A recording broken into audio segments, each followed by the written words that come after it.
आपने शायद जीएमओ के बारे में समाचारों में बहुत कुछ सुना है, लेकिन वास्तव में जीएमओ क्या है और क्या खाने पीने के लिए सुरक्षित है?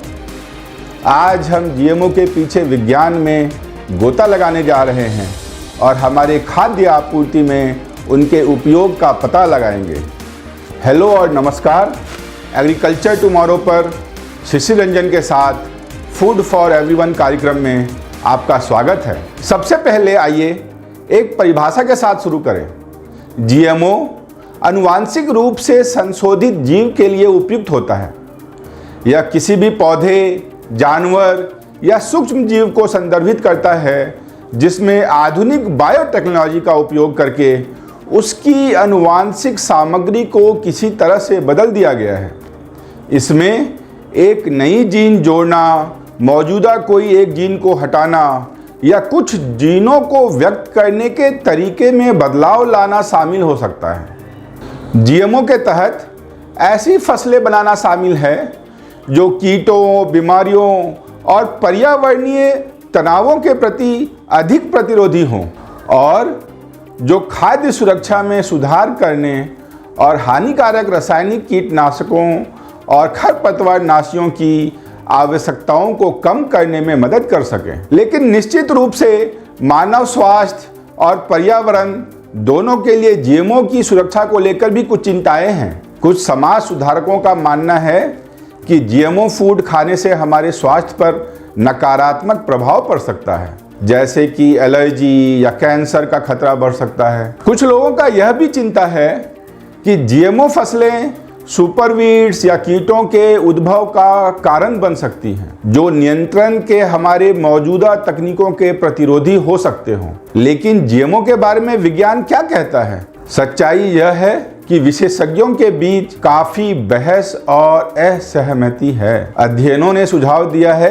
कि जीएमओ खाने के लिए सुरक्षित हैं और पारंपरिक खाद्य पदार्थों की तुलना में हमारे स्वास्थ्य के लिए कोई रिस्क नहीं है। पिछले 2 दशकों से समाज सुधारक सिर्फ तर्क दे रहे हैं कि जीएमओ खाद्य पदार्थ का दीर्घकालिक प्रभाव अज्ञात है, पर अभी तक कुछ सिद्ध नहीं कर पाए हैं। और जब तक हम उनके संभावित रिस्क और बेनिफिट्स की बेहतर समझ नहीं हो जाती, तब तक हमें सावधानी बरतनी चाहिए। लेकिन एक किसान के नजरिए से जीएमओ सीड्स लाभदायक हो सकते हैं। जीएमओ सीड्स पैदावार बढ़ाने और कीटों और बीमारियों के कारण फसलों के नुकसान को कम करने में मदद कर सकते हैं। यह उन किसानों के लिए वास्तविक रूप से जीवन रक्षक हो सकता है जो अपनी जरूरतों को पूरा करने के लिए संघर्ष कर रहे हैं। बेशक ऐसे कई सामाजिक कार्यकर्ता और उपभोक्ता भी हैं जो जीएमओ को लेकर बहुत शंकालु हैं और मानते हैं कि उन्हें पूरी तरह से प्रतिबंधित कर देना चाहिए। उनका तर्क है कि जीएमओ हमारे स्वास्थ्य, हमारे पर्यावरण और हमारी खाद्य संप्रभुता के लिए खतरा है। वे यह भी बताते हैं कि यूरोप के अधिकांश देशों सहित कई देशों ने पहले ही अपने खाद्य प्रणालियों में जीएमओ को उपयोग पर महत्वपूर्ण प्रतिबंध लगा दिए हैं। तो क्या सिर्फ उनकी शंकाओं की वजह से, जिसे वे पिछले 2 दशकों में भी साबित नहीं कर पाए हैं, हमारे किसानों को जीएमओ सीड्स की अपार संभावनाओं से वंचित रखा जाए?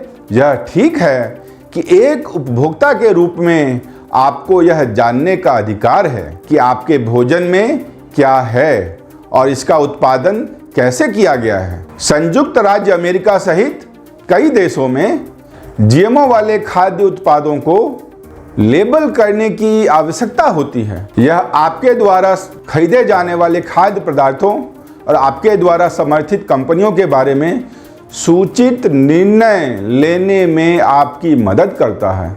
आप जीएमओ खाद्य पदार्थ खाना चुनते हैं या नहीं, यह एक व्यक्तिगत निर्णय है जो आपके मूल्यों, आपकी मान्यताओं और आपकी प्राथमिकताओं पर निर्भर करता है। तो क्या इसी तरह से जो किसान जीएमओ सीड्स लगाकर फसल उत्पादन संबंधी अपनी कई चिंताओं से मुक्त होकर अधिक उत्पादन कर खाद्य सुरक्षा की ओर सकारात्मक कदम उठाना चाहते हैं, उन्हें भी जीएमओ सीड्स चुनने की विकल्प नहीं दिया जाना चाहिए? हम इसे आप पर छोड़ते हैं। निश्चिंत होकर आगे आएं और अपनी स्पष्ट राय साझा करें। और अगर हमारा वीडियो आपको अच्छा लगा हो तो इसे लाइक और सब्सक्राइब जरूर करें।